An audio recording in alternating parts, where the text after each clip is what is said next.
military have only gone there to swallow the people. You are in an amphitheater with a python. You end up being swallowed by the python. So, in the north, there is Operation Lafia Dole. What is Lafia Dole? That peace must reign. Why wouldn't they adopt similar code name in the southeast? Why don't you adopt Operation Udokamma? Why don't you adopt Operation Njikoka? Why don't you adopt Operation Anibuofu? Meaning peace is supreme, unity is strength. We are one. These are all names you can use. Why use that name, Operation Python Dance? You have already destroyed the psyche of the people. The people, the same people you have gone there to protect, because you said, according to elementary, that they have gone there because of the security challenges in the southeast. So you have gone there to protect the people of the southeast, and you have massively destroyed their mentality. So why adopt that name? In the territory of northeast, where there is massive terrorism, you adopted a benign name like Lafia Dole. In the southeast, where there is no such challenge, you adopt such a wide name like Python Dance. The people are terrorized. Okay. Now, the third mistake that the military has made, and which is the most terrible one, is codenaming and calling Ipob a terrorist organization. By all intents and purposes, it cannot stand. And that is why every well-meaning Nigerian, every well-meaning observer of Nigeria, the whole international community is shouting and saying, this is wrong. This is wrong. Anybody who does not see it as being wrong is only trying to flow with the tide. Government has created a field and filled that field with landmines, and then expect players to go and play in that field. That cannot stand. So why branding Ipob a terrorist organization? And then in the words of the spokesman of the military, that they have stones cocktails, club sticks, and broken bottles. For goodness sake, can that be tools of terrorism? And then he said that they do stop and search, and then they extort people. For goodness sake, can that be terrorism? So I think what happens is that the then acting president, our own vice president, Professor Oshibajo, when he said that hate speech could be equated with terrorism, we rose up and said, Oga, this is not right. And he had not stopped making that statement. It is on the basis of that the military has now latched on and said Ipob is a terrorist organization. So to brand somebody or a group terrorist is no longer heavy in the mouth of Nigerians. Okay, because the leader of the country has so done. And I want to believe that, I think he said that in the heat of the moment, under the excruciating desperation of the massive hate speech that is going on, especially in social media. And I, for once, advise that the government should ignore most of those statements, because many of them are not meant to be carried through. Okay. Now, the military came out with some of the reasons why they had to term Ipob a terrorist organization. Whether that is right or wrong is not even the issue right now. But the point there is, they were talking about Ipob forming the Biafra Secret Service, the BSS, which means that they now have a kind of a military, quasi-military arrangement. They have the Biafra National Guard, which is like a police for themselves. And they started talking about carving out, in fact, they've named areas where from the territory where it is called Biafra, as the case may be. So when it comes to issues of that kind, yes, how would you have wanted the Nigerian government or the military, either through the military or directly, how would you have wanted them to engage when Nnamdi Kanu was coming up with an arrangement like that? Government, look, there are so many, government made Nnamdi Kanu to start with. And I say that with due sense of modesty. That during the build-up for 2015 election, the attitudes, the utterances of Nnamdi Kanu made President Jonathan to lose the election. I have done a comparative analysis of the scores, of the electoral scores of Jonathan in 2011 and 2015, and then that of President Buhari in 2011 and now 2015. And the statistics have shown that in all these 5 core states where the Operation Python dance is now dancing, in all the 5 core states, President Jonathan lost 20-something, 30-something% of the votes he scored in 2011. And President Buhari gained, in some cases, up to 1,000%. Because the bulk of the people that would have voted for President Jonathan in 2015 stayed away on account of this Biafra thing. Can anybody begin to deny that there was no Biafra? It is unnecessary denial. There was a Biafra. And Biafra had a territory. And that territory is still there. Yes, it is Nigerian territory. But Biafra ceased to exist. Biafra ceased to exist after the war, but not in the mind of those who are agitating for it. They want it revived. We are not flowing there because a lot of us don't believe in that. We believe in restructuring of the polity based on equity, good governance, and justice. But the fact remains that if you say Nnamdi Kanu and his group carved their territory, they never carved their territory. You don't carve a territory by word of mouth. They only mouthing. They even went as far as going up to Kogi State. They can even Benue State. They can even include Ekiti. That was mere mouthing. Does that amount to anything? I mean, it doesn't amount to anything. I can sit down here and say, I will own America. But can we really say Does it amount to anything? Can we really say it was mouthing? Because there were some statements that are too sensitive that I cannot even relay here. Yes. Mentioning the president, what he would do to the president. He had mentioned so many the president's wife, he has said, we know that. We have said so many unprintable things. But then when you talk about the sovereignty of a country as a lawyer, you know that it is universal. The sovereignty, once any actor or any organization threatens the sovereignty of a country, that country has right to say no right is absolute once you threaten the sovereignty of a country. There is no way anybody can prove to me as a scholar of international law that you can threaten the sovereignty of a country by word of mouth. Never. You cannot. Formation of the BSS, Biafra Let me come to this Guard. I'm coming to the issue of formation of BSS and Biafra National Guard. I'm coming. The issue of has anybody in government investigated or confirmed? I saw the picture of the Biafra National Guard, a group of people that may have taken group photograph working with a private security agency. Did you see any of them with even penknife? Does the National Guard go empty-handed? Even our Civil Defense Corps has an arm of civil defense, or an arm that is enabled to carry rifles. Have you seen even penknife around the people that you call Biafra National Guard? It's just the beginning. I'm coming. It's just the beginning. No, because a lot of them are not even trained to those people. I tell you, nobody has not investigated to confirm that the images they saw, because it's all images, that the images they saw are not a group of people working with a private security organization who took a group photograph. But the defense, I'm yet to defense spokesman said that before the military was deployed to the east, they had done their homework. They went in there, they gathered enough intelligence for months before they decided to deploy the military. So would you not believe Nnamdi Kanu on the issue of BSS? He made a statement, said that when Nigerians started condemning the formation of BSS, he said the group was formed to protect as a vigilante. Exactly. He said it was formed as a vigilante group. So meaning that truly IPOB formed the group. So it is a valid point by the military saying that IPOB truly formed an illegal group against Nigeria. Look, when you form a group and you give it a name that is higher and above what the group can act and do, has the military come out to tell us, going by their intelligence, that they have seen any member of the group with a rifle? Should they wait till I'm coming now. Have they? Have they said, we saw these people with machete, we saw these people with a jackknife? These are apparatus and apparati of military. None. If Nnamdi Kanu, look, what Nnamdi Kanu is doing, because there is a failure of communication, Nnamdi Kanu is only catching in on that.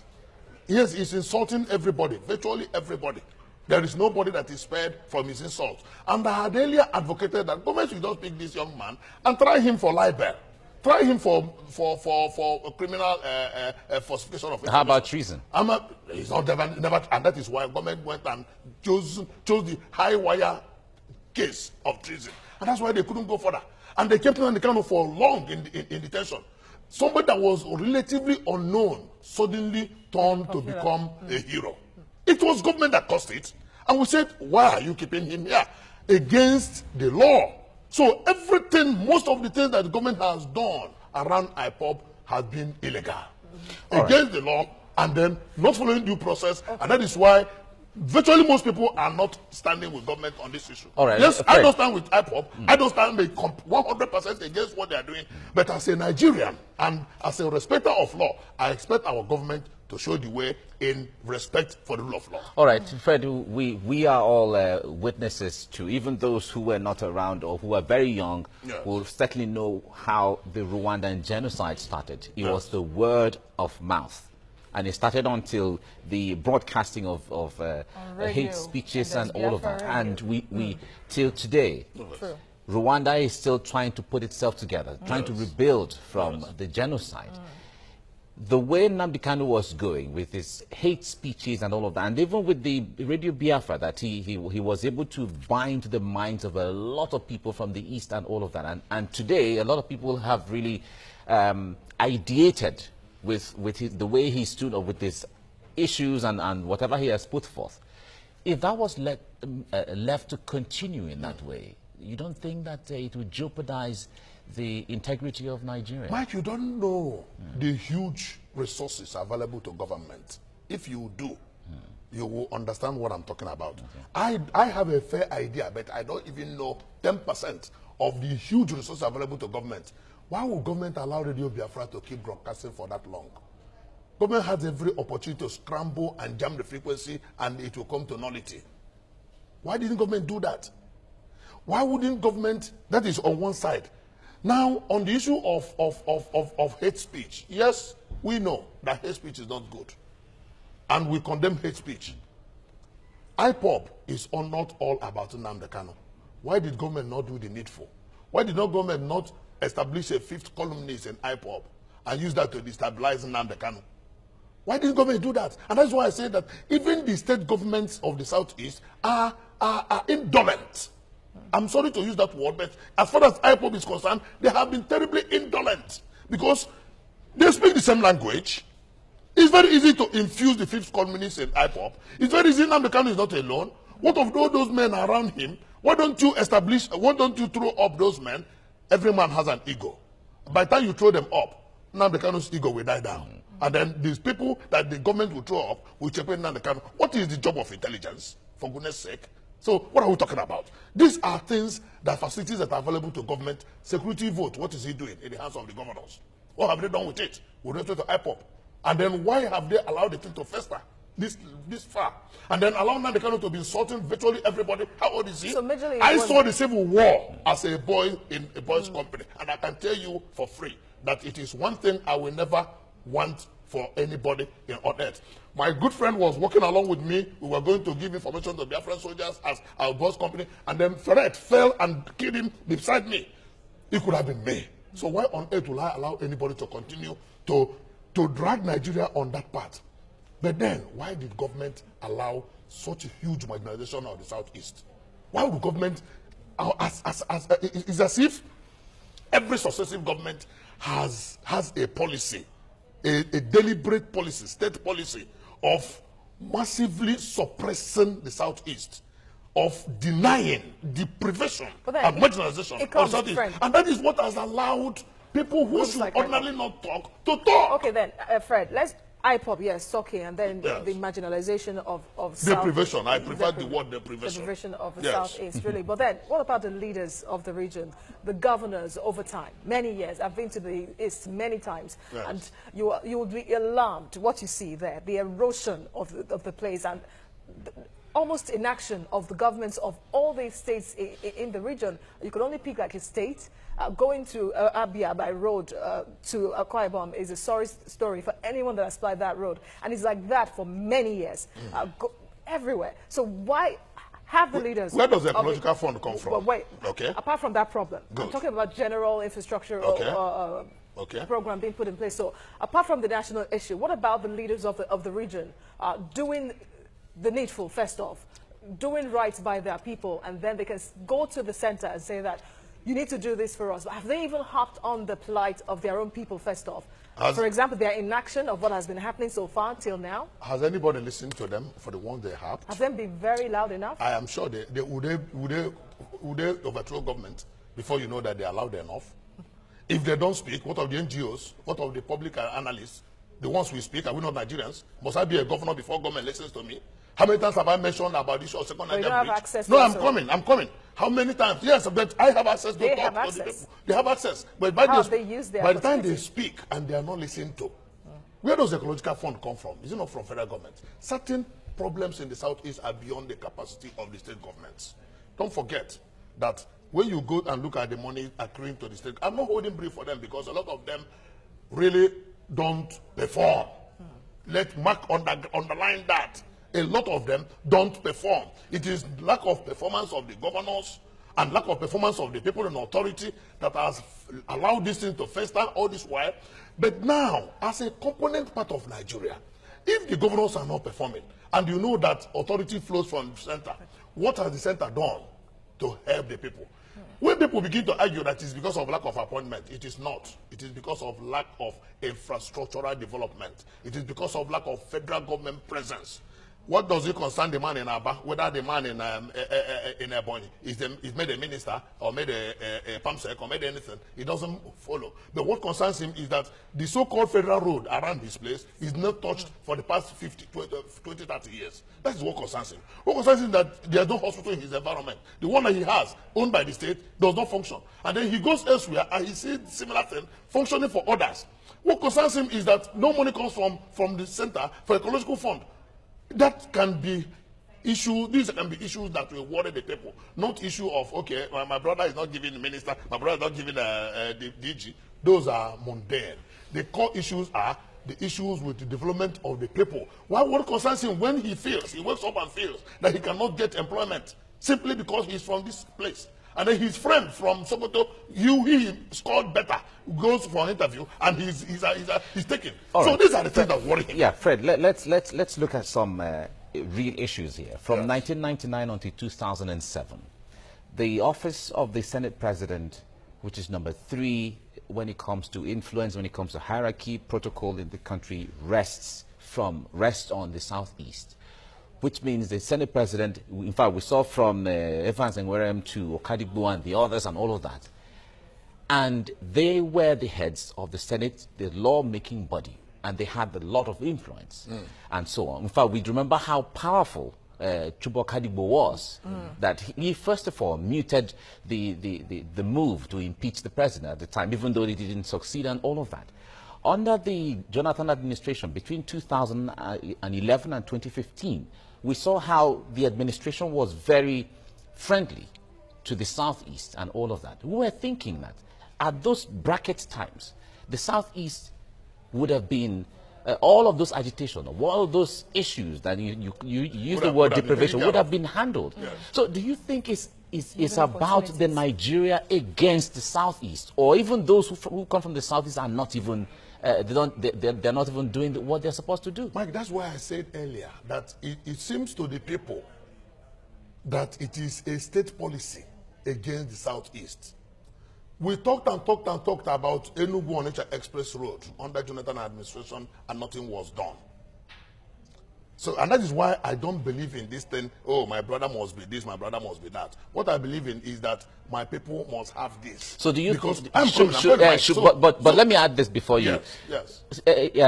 An agency or a body like Ipob, do you think they should have originally started channeling that agitation to their leaders first, even before the Nigerian government? The Ipob had a different agenda. I don't hear their voice. But I can only feel their action, just like every other Nigerian can feel their action.